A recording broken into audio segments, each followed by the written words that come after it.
Comment ça se passe au niveau de l'inconscient, notre rapport à l'argent, comment on peut le faire évoluer ou le transformer et comment on peut venir changer de perception, mais pour pouvoir le regarder de manière différente.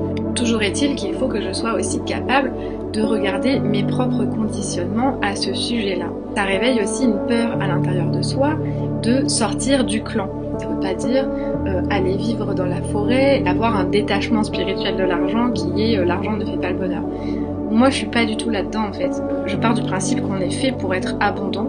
Et ici, c'est super intéressant de voir comment sont perçus les gens qui ont de l'argent. Comment sont perçues les ressources même de la famille. Ça peut être aussi un sentiment de culpabilité.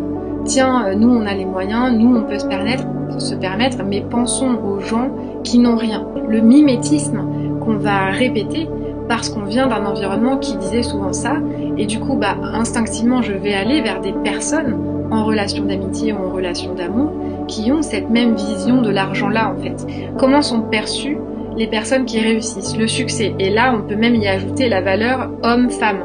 Comment sont vues, comment sont perçues les femmes qui réussissent, comment je dépense mon argent, comment je me fais plaisir, comment je relationne avec cette idée d'abondance. Si je me retrouve sans travail ou si je n'ai pas de revenus d'argent, qu'est-ce qui se passe dans mon corps en fait?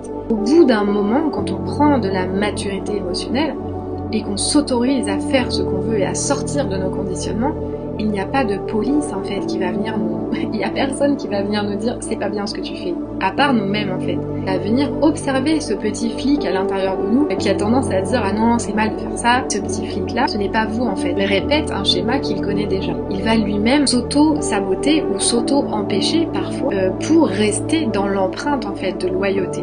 Et le rapport à l'argent pour ça est fascinant parce qu'on vient observer ce qu'on est en train de faire dans notre vie correspond à un schéma. Mon rapport à l'argent est très significatif de mon rapport à moi-même et de mon rapport à ma sexualité. Si je laisse circuler en moi cette énergie de joie, cette énergie de vie et cette énergie de déploiement comme quand je suis amoureux au début d'une relation et que j'ai une confiance absolue en la circulation de l'abondance, là c'est sûr que râler contre les autoroutes, c'est le dernier de mes soucis en fait.